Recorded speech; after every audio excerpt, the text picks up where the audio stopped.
Welcome in to Bears Weekly, powered by IGS Energy, a Chicago Bears network production. Bears Weekly is brought to you by Advocate Healthcare, Athletico Physical Therapy, CDW, Connie's Pizza, IGS Energy, and Miller Lite. Here are your hosts, Jeff Joniak, a.k.a. the Mayor of Bearsville, and his sidekick, Tom the Surfmaster Thayer. Well, things are popping. They are popping. Bears are adding coordinators and coaches. Senior Bowl activities wrapping up today in Mobile. We'll hear from Jim Miller, former Bears quarterback, who's on the scene there and getting ready to call the game on Saturday. And you got the Shrine Bowl tonight. So lots going on, and off-season football is about as fun as you can get without playing a game. I'm Jeff Joniak, along with my broadcast partner, Super Bowl winning Bears guard Tom Thayer. Thanks to Justin Pottinger, our in-studio producer tonight. Dan Barilli, Jordan Trutta for helping us out as well. Eric Ostrowski, the executive producer of the Bears Radio Network. Tom, am I correct? It's been an enjoyable – things are just starting to roll in the right direction. You know, you get through the season – you're thinking, oh, man, you need a little break. No, it's go time. No. Let's go. There is no off season. Between, Ryan Poles and Kevin Warren and their whole staff, getting the head coach in there as quickly as they did, and now the whole process of putting together a staff, it's, day to day, you're kind of searching for who it's going to be. And then after they put the guys in place, you kind of become familiar with their background a little bit and who some of their mentors are. And like you said, now you got college all-star games on, and you have to pay attention to them because what do the Bears have, 7 draft choices this year? And they have some high and up enough in the draft that you got to look at these kids who are practicing all week and playing, trying if you can become familiar with some of the positions that you desire, even though you're not making the choices. Yeah, a lot of good stuff. Coordinators introduced today by Zoom. They're in the building at Hallis Hall. Defensive coordinator Dennis Allen. Declan Doyle, the offensive coordinator, coming over from the Denver Broncos as tight end coach over there, and now will help construct the game plan with the head coach, Ben Johnson. And another set of eyes, another set of ears, another game planner there. And Richard Hightower remains the special teams coordinator. All three spoke today. We'll hear some chunks of those throughout the course of this evening. Let's start on just the three, Tommy. And I know you and I did a podcast earlier today. Well, let's just start with Doyle first because you really like the idea that a tight end coach – you like tight end coaches. I really like tight end coaches as they climb the ladder of coaching inside the NFL because I think one position on the offensive side of the ball that deals with every element of fundamental football is the tight end coach. Because you got to think, you have multiple tight ends. Not all of them look the same. You have a tight end that's in a three-point stance at the point of attack. Then you have a tight end that could be on the backside and could have backside running game responsibilities. Then you have tight ends that are in the H-back position and possibly put in motion. Then you have tight ends that line up at the fullback position. Again, point of attack football players. Then you have tight ends that are involved in the passing game, and they have to be familiar with the entire route tree. So every single element that's involved in offensive fundamental football, they have to become familiar with.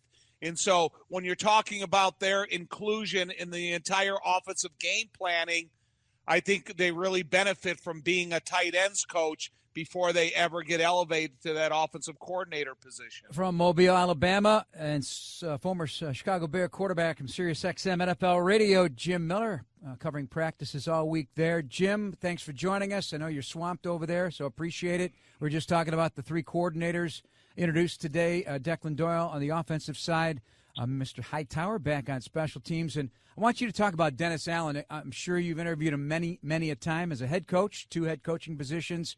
Leaving the Saints and coming over to the Bears. I interviewed him today at Hallis Hall. He looked energized, refreshed, and thrilled to be in a building with such history here at Hallis Hall.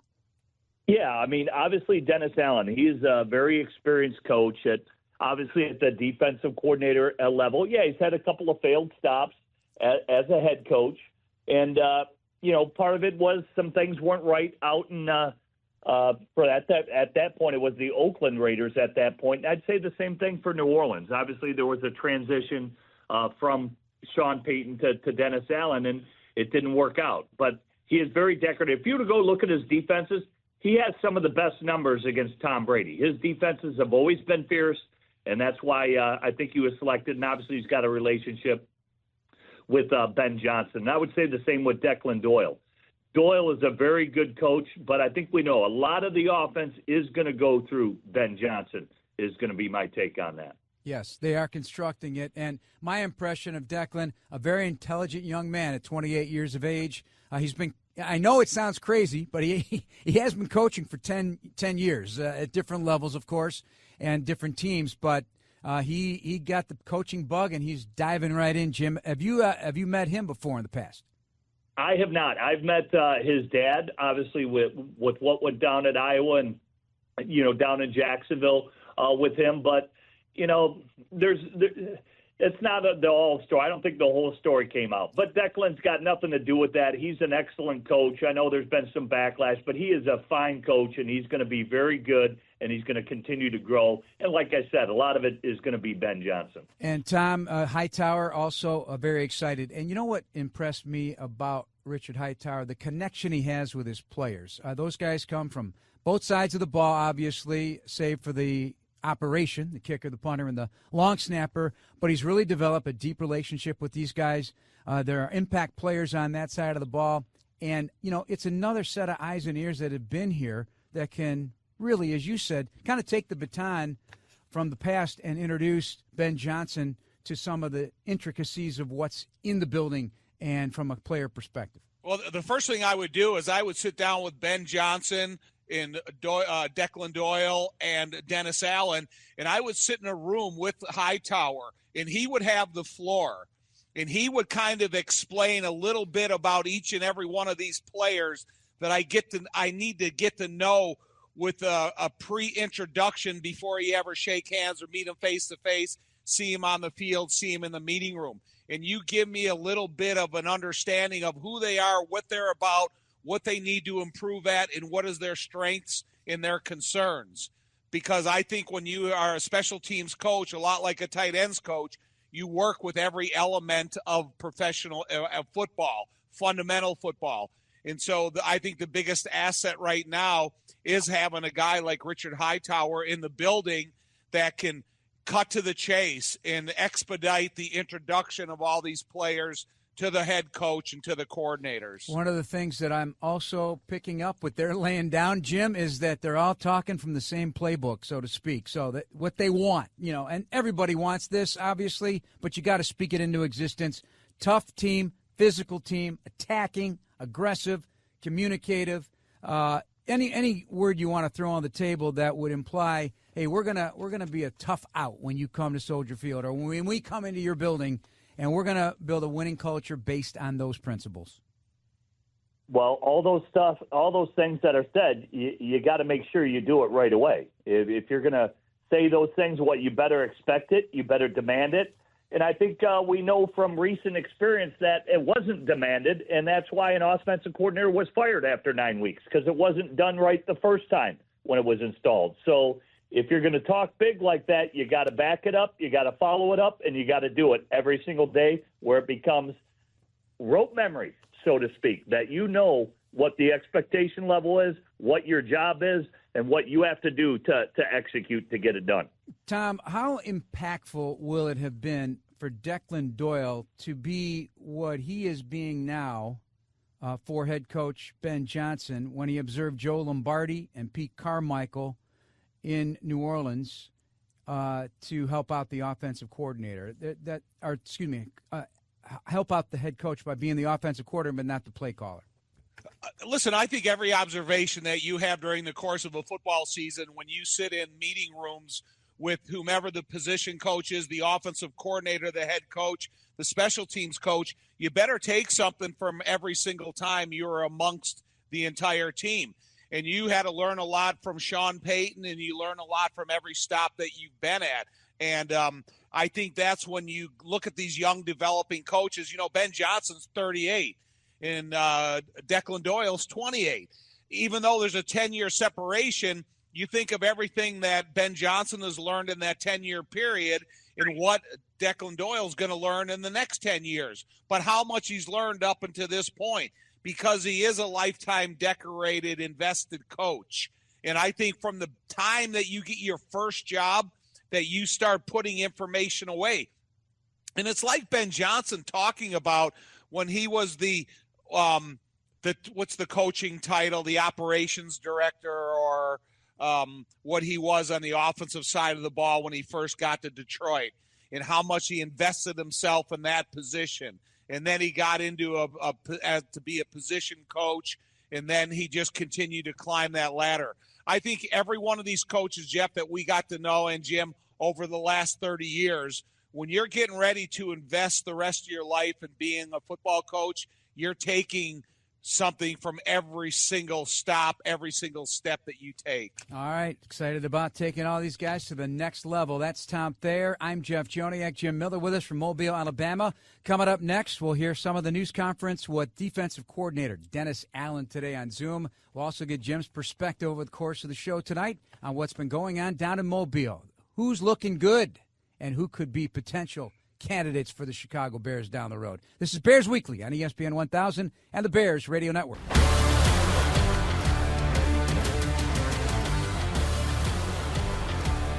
This segment of Bears Weekly is brought to you by IGS Energy. Jeff Joniak, Tom Thayer, and Jim Miller down in Mobile, Alabama at the Senior Bowl. Holding you up tonight, aren't we, Big Jim? I know you always got big plans.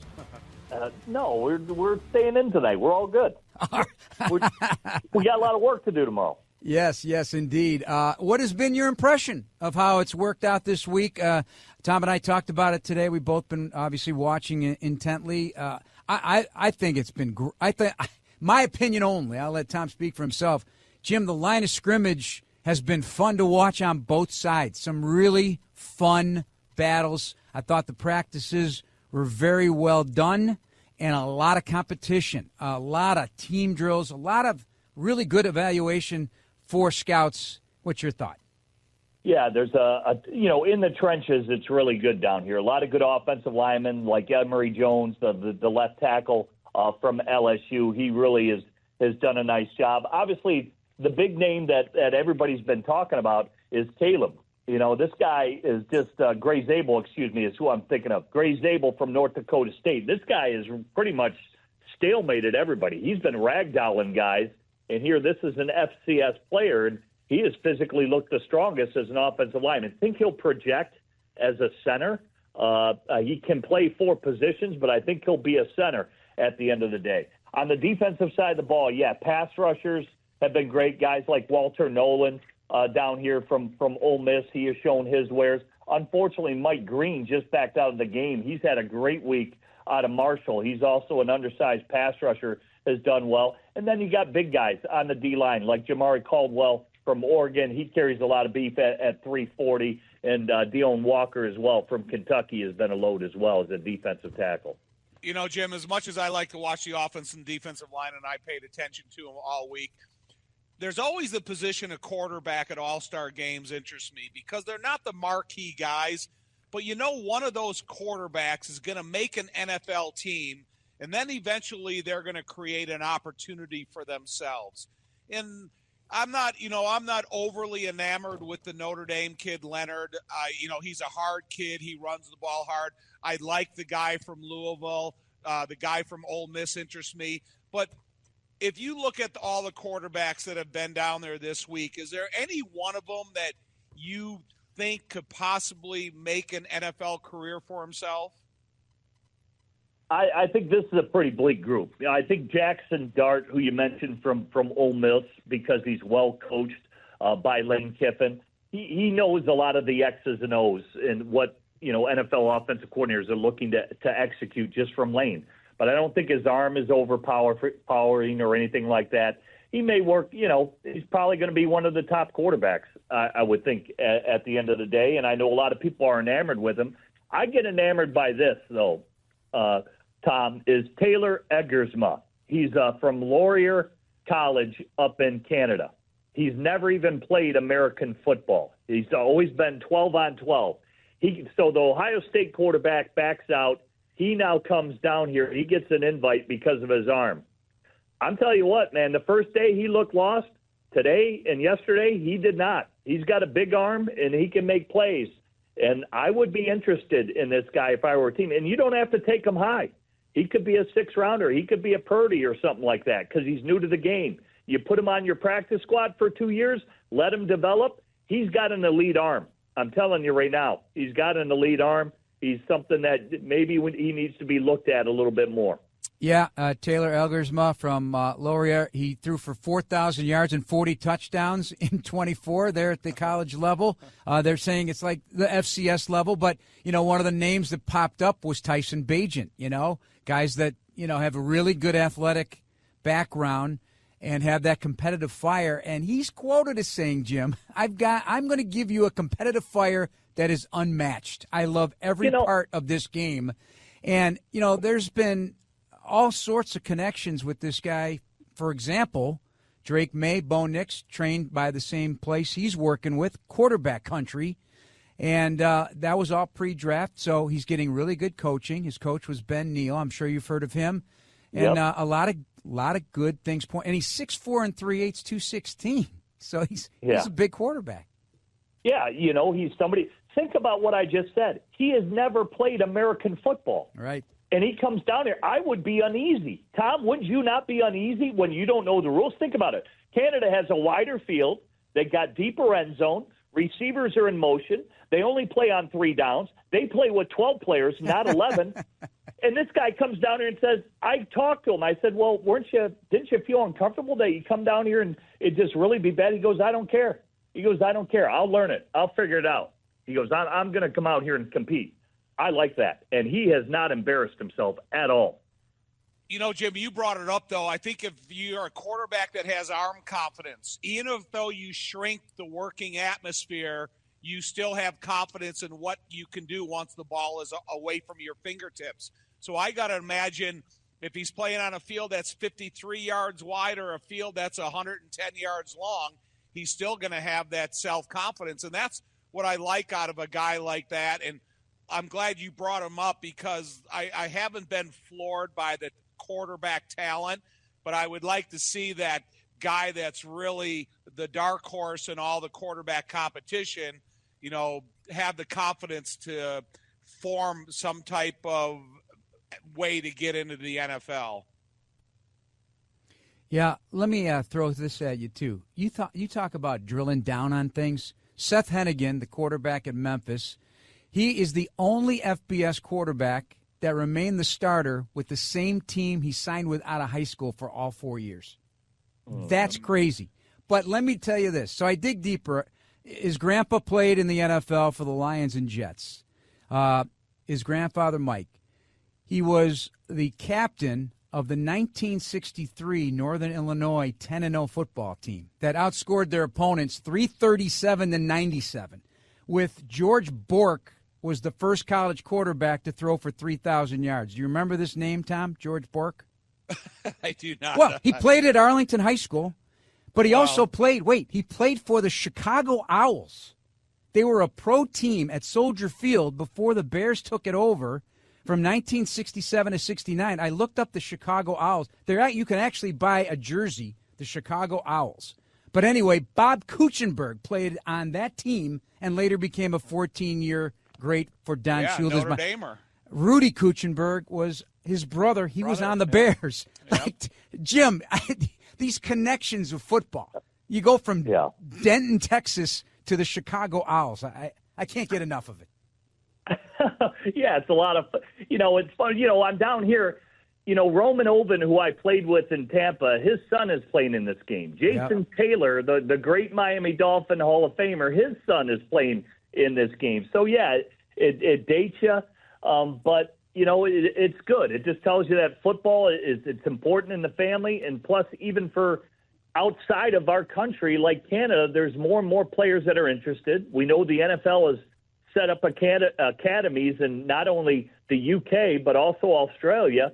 So, they're scouring, everywhere to find talent. And Jim Nagy thought it was worthy to give an invitation, and I think he's making the most of it. When you talk about Seth Hennigan, I do like Seth Hennigan. He's a 6'3", 213-pound quarterback, 4-year starter. I think he'll grow up. I think he'll grow into be a solid backup is where I see him. He does everything good, but nothing. He doesn't have the most powerful arm, but he can run an offense and really move a team is what he's really been good at. All right, when we come back, we'll hit the coordinators. Dennis Allen coming up next. This is Bears Weekly on ESPN 1000 and the Bears Radio Network. Until February 10th and donate one of your new or gently used coats to the 36th Annual Chicago Bears Coat Drive and help keep Chicagoans warm this winter. Jeff and Tom and Jim Miller from Sirius XM NFL Radio down in Mobile, Alabama, as we get you set for the Senior Bowl. And Coach Allen visiting with members of the media today by Zoom, all the coordinators. Let's take a listen to a chunk of that news conference. Hey, Dennis, how are you? Welcome to Chicago. Yeah, man, I'm doing great. How are you? Doing well. First and foremost, wanted to get a feel for how you and Ben got connected. He kind of alluded last week that you guys hadn't really met before any of this started. So what was the initial connection? Yeah, I think at some point, as we got later in the season, he reached out to me just to see if I would be interested. I told him that I would be interested. I think it's probably, a product of just the same connections. Dan, Aaron, all of us were at A&M together at some point in time, or had that connection. We're all on the staff there in New Orleans together. I was with Terrell Williams. He was with me in Oakland. And so I just feel like I had connections to Ben, although I didn't really know him. And I just think him leaning on those guys in reference to me and me leaning on those guys in reference to him, I think we both felt like it was a really good fit. League-wide, you've got a pretty strong reputation as being aggressive and leaning into man coverage principles pretty heavily. How do you describe philosophically what you want your defenses to be and look like? Yeah, I think we want to be an attacking, aggressive style of defense. I think we want to take the fight to the offense and not let the offense dictate the tempo to us. We're going to be aggressive. We're going to challenge everything. We're going to play the game the right way. We're going to play it tough, physical, brand of football. And I think the brand of football that you come to expect at the Chicago Bears. Hey, Coach, how are you? Hey, Pat. Hey, I was curious, as you knew that this was a possibility, did you study the Bears defense? Did you watch them at the end of the season? And what do you make of the pieces that you have? Because this is a unit that started the season really strong and ended it not quite as strong. The answer to the question is, yeah, I took a look a little bit at the pieces on defense. I felt like there were some pieces in place.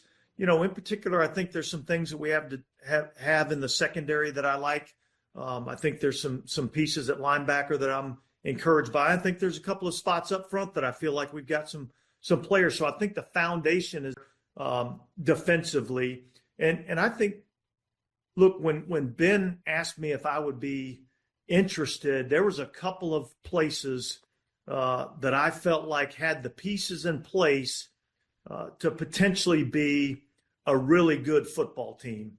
And Chicago was obviously one of them. And so I was excited when it came about that this was the job that he really wanted, and this was the job that he was able to get. And I was excited when he wanted me to come along with him. Hey, Dennis, the secondary that the Bears have here, a lot of good, talented young players. I'm just curious when you watch the film of them, kind of how they fit ideally how you want your secondary guys to play.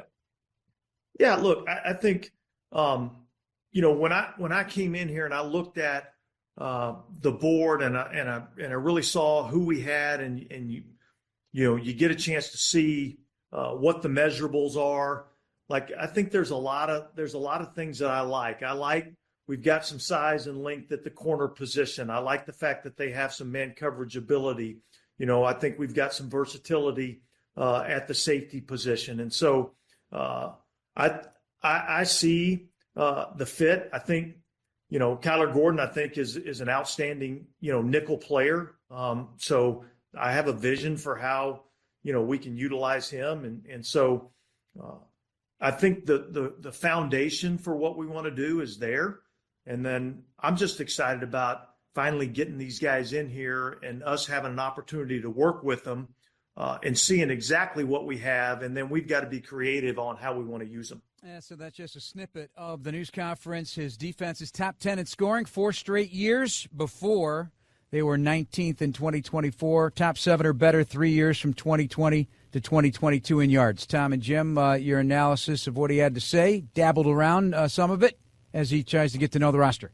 You know, I just think that he knows that he's an attacking style defensive coordinator, and that's what he's always been. If you get the right pieces in place from the very beginning of the season inside Soldier Field, when you get that supportive crowd noise, if you appeal to that crowd and you come off the ball and you create turnovers, you create takeaways, you limit the opponent's success on offense, they're going to fit right into exactly what Dennis Allen wants. One thing that I wish, and I think about this when he talks about Kyler Gordon, I wish we knew more about Jaquan Brisker, because I think if you had a certainty in place and you had another young guy like Kyler Gordon in the Jaquan Brisker, I think it would really solidify your defensive back end that would upgrade your confidence in that group. I don't know what's going on, Jaquan. I don't know if any of us do.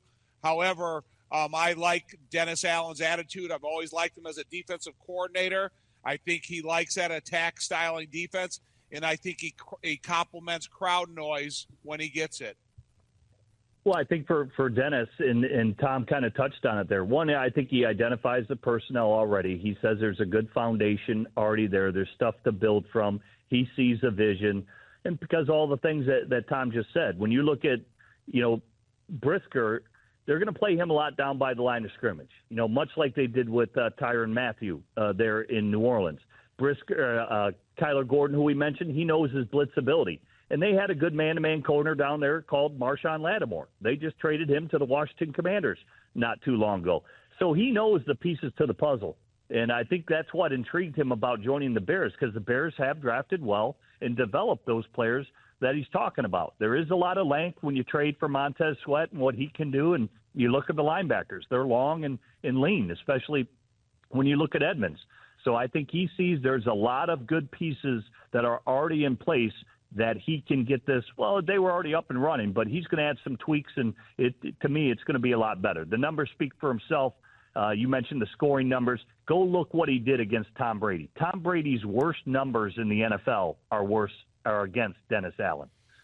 Also, I'm big on speed on defense. You mentioned that in a conversation I had with him. And, speed, as I discussed this with Tom earlier today, speed is you get a fast team with the stopwatch, but you can get a fast team as well that are mentally ready to go. They don't have to think, they just react. How a defensive lineman gets off the ball, how quickly a pass set is done by an offensive lineman, or how much you strain through a play to kind of dilute the speed on the other side of the ball. Would you say that in this day and age, Jim, in the NFL, you got to have a fast defense?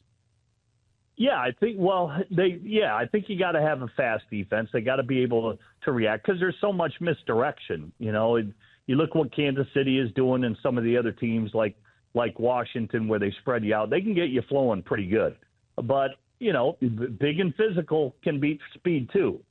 So I'm not going to discriminate here. I think you can win both ways.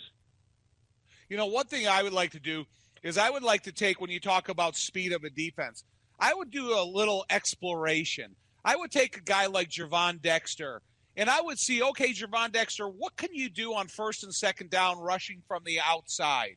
You're not going to be a committed three-technique defensive tackle. I'm going to move you up and down the line of scrimmage to see if you can offer me a little bit more versatility, and then you create packages accordingly. Again, I don't know where all these guys are contract-wise, but I know Montez Sweat's going to be here. I know that Gervon Dexter is going to be here, and I know Billings is going to be here, and I think Zach Pickens is going to be here. But I am going to do some exploratory movement, maybe in OTAs, just to see how guys offer you that speed that you talk about, Jeff. Jim, Jalen, John, you mentioned, and Dan Wiederer asked this question about a big man guy. That works for Jalen Johnson, correct? Oh, yeah. I think it works for Jalen. Like I said, to me, I think Jalen Johnson, to me, he's going to look at him like Lattimore. That's who I think he's looking at him as. All right. That is Jim Miller, Tom Thayer, Jeff Joniak. When we come back, we'll hear from Declan Doyle introduce you to the new Bears offensive coordinator. It's all coming up next here on Bears Weekly on ESPN 1000 and the Bears Radio Network. You're listening to Bears Weekly on the Bears Radio Network. This segment of Bears Weekly is brought to you by CDW. People who get it. Jeff Joniak and Tom Thayer, along with Jim Miller from SiriusXM NFL Radio, the former Bears quarterback down in Mobile. Jim, other than training camp when you're bopping from one to the next, is this the busiest time of the year for you? Because you do, I believe, the championship game, you go down to Mobile, you're going to do Super Bowl, and then the Combine's coming up here in a few weeks. The longer stretches. Obviously, training camp tours the most, but yeah, this is probably the second longest stretch, but it's fun. I love to do it. I'm a football lifer, and, I really enjoy it. Yeah, it's not quite preparing for a game, but it's preparing for a season. And the business season has become really something. And this is the scouting season. The business season starts with free agency. The NFL never fails in this regard. I have had more texts, and Tom, I know, is getting besieged by his people as well about, everything from the Shrine game and who's your favorite players and that to you think people take a break from it. No, they don't. And that's why we love what we do as well. The fans appreciate all of this knowledge that is dropped and is all presented to them. Jim, they can't get enough. They cannot get enough. Yeah, well, and rightfully so, because, and I've said this before, I think fantasy football has really made fans understand the league as a whole. They know who offensive coordinators are. They know who aggressive play callers are on defense, what players are good, and who's going to give them the most point totals. So they're just more knowledgeable. So when the Bears sign a coach like Ben Johnson, of course, they're excited. They've had so much success. They've scored a lot of points. They know who he is, and they know what he's about. And there creates a genuine excitement. And now all these pieces to the puzzle are going to be added here this offseason. Are the Washington Commanders not the best example of what you can do in an offseason? Look at what they've done. They went to the championship game, for God's sake. I mean, they haven't won in forever. The last 20 years, they haven't won. Look what they did in one offseason. Jim and Jeff, one thing about the NFL is we can talk about these all-star games. You can talk about getting ready for the Combine. You can talk about all the other kind of information that you study all season. But as soon as you have coaches that are out there like Pete Carroll and Vrabel and Bill Belichick, and then the first coach goes on the hot seat, and then you have that in-season rumor mill that starts that begins that awkward and outward conversation of who, when, and where that coaches are going to start falling and moving. And it's so the rhythm of the NFL, it starts at training camp, and then it kind of skips a little bit of that heartbeat up and down when a coach goes on the hot seat. So that kind of is an additive nowadays to the modern day NFL that maybe used to not happen until after the season was over. All right, Declan Doyle, the other coordinator, taking the mic today as the Bears media got a chance to visit with these guys on Zoom. Declan Doyle, a tight ends coach, and also a Denver Bronco assistant with Sean Payton in New Orleans and in Denver. Kind enough to take the time, and our very own on ESPN 1000, Courtney Cronin, led us off with the first question. I know, I'm sure you've heard from press conferences, doing your research, what some of the players have said about last year, that they kind of demanded more accountability and wanted it from the coaching staff. Obviously, you're one of the younger coordinators in the league. You haven't coached every position on offense. How are you going to get the buy-in and be able to coach players who might either be older than you or might have more experience and kind of as you're feeling your way out in your first time as an OC? Yeah, I think knowledge is power, and that is what the guys care about ultimately. Last year was the first time that I've ever actually been older than all the players in my room. And so, I've been coaching. This is going to be my 10th year. But that's really kind of been a part of, my journey to this point. But I think players care about, can you help me first and foremost?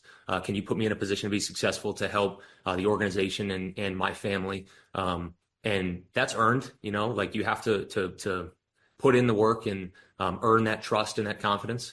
And that's my plan here, hit the ground running and go to work. Hey, Declan, you obviously mentioned your time around Sean in two places. Obviously, he's a head coach who calls plays offensively.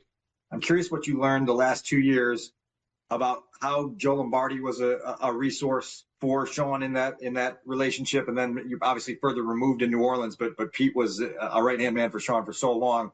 What you've taken from those two guys that will help you help Ben? Yeah, so those two guys are two people that I look up to a lot.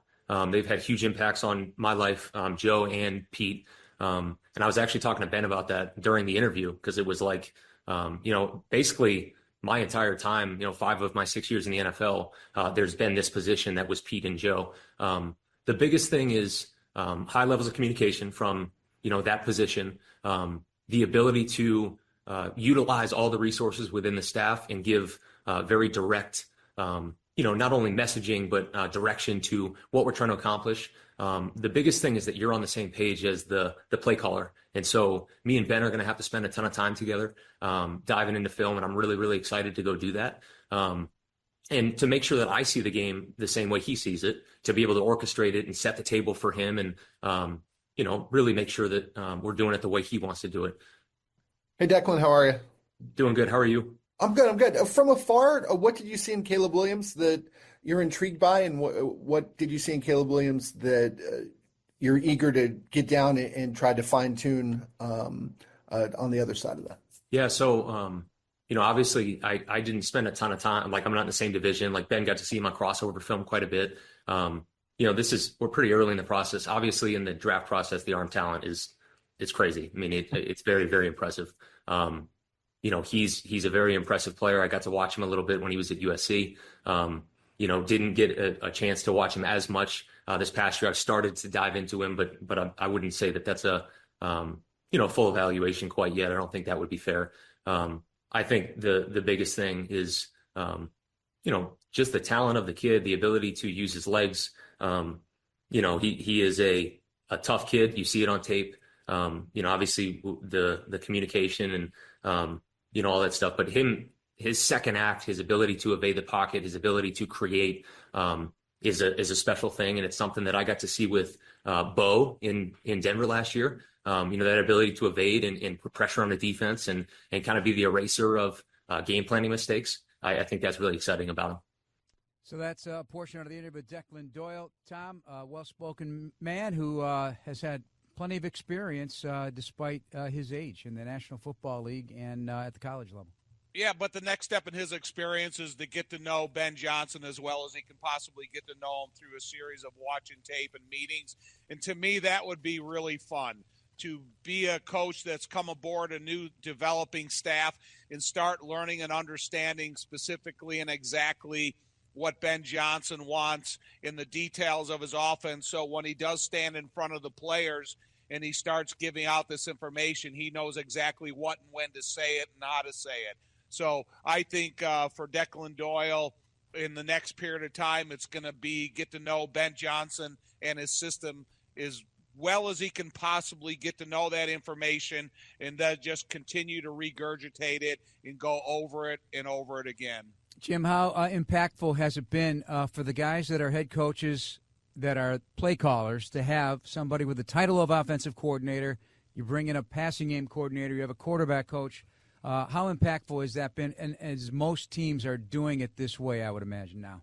Yeah, if you go back to Mike McCarthy when he was with the Green Bay Packers and Joe Philbin was essentially his OC. Joe Philbin did both the offensive line and was the offensive coordinator.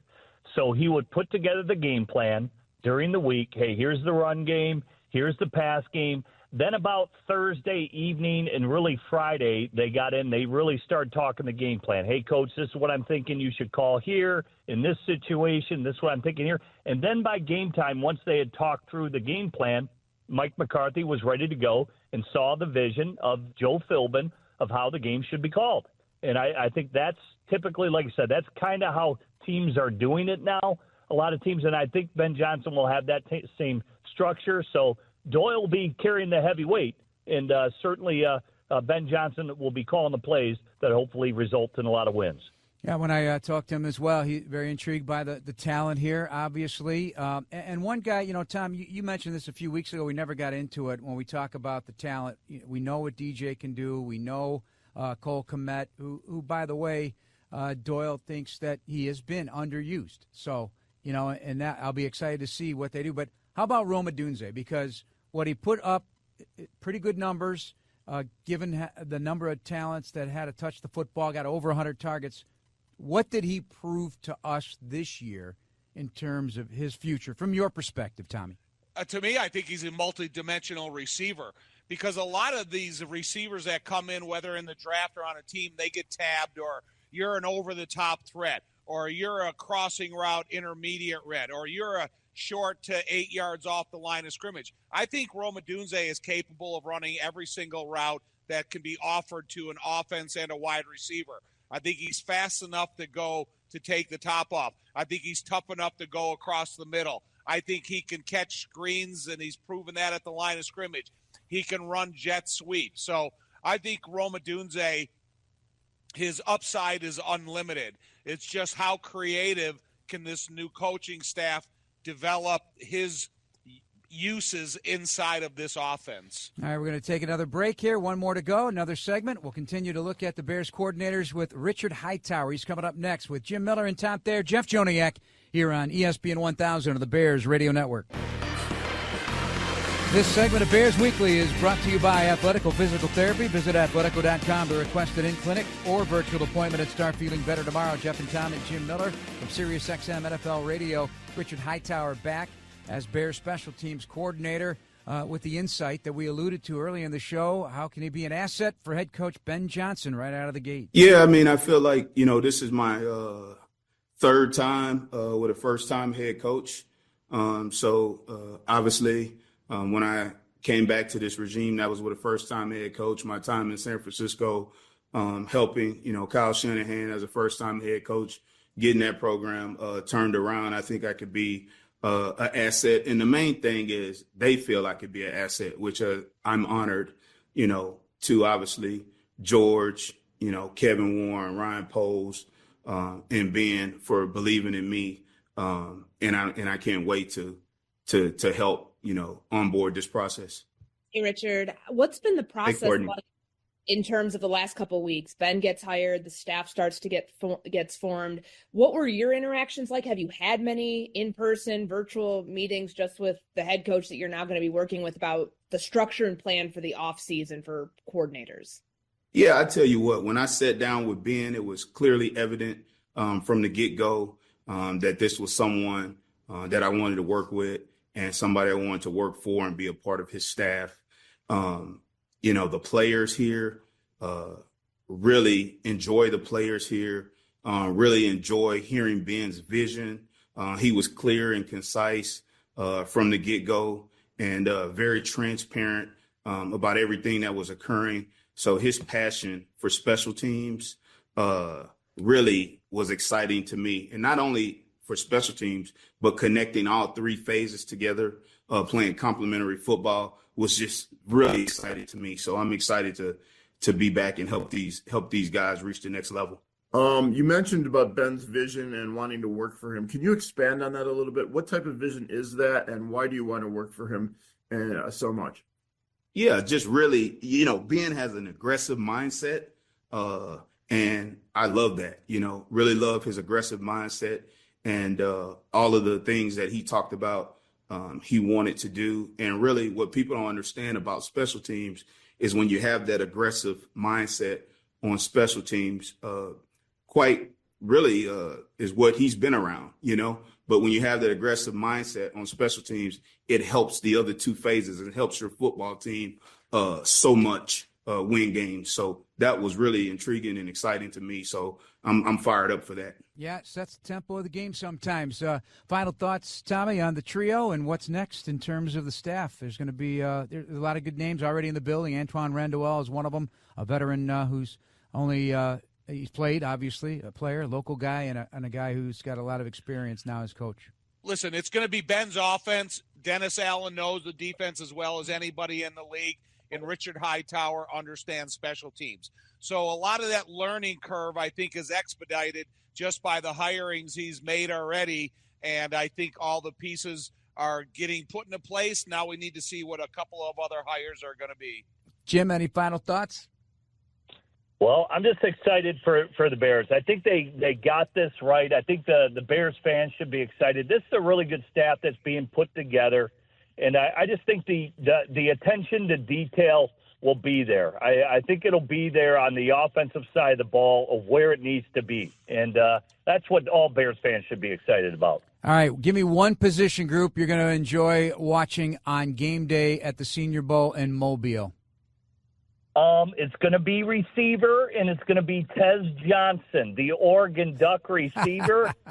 He's only 160 pounds, but he's breaking dudes' ankles down in the red zone. He's like Tank Dell, how many times he scored today when Tank really blew it out of the gym down here. Right. How about Arroyo, the tight end from Miami? That's a guy I have circled. If he plays, we'll see. Tom's going to be watching the O-line and D-line. I know that. Yeah, I got to see what are the best offering for the Bears. All right, boys. That'll be it for tonight. Thanks, Jim. We'll see you in Mobile.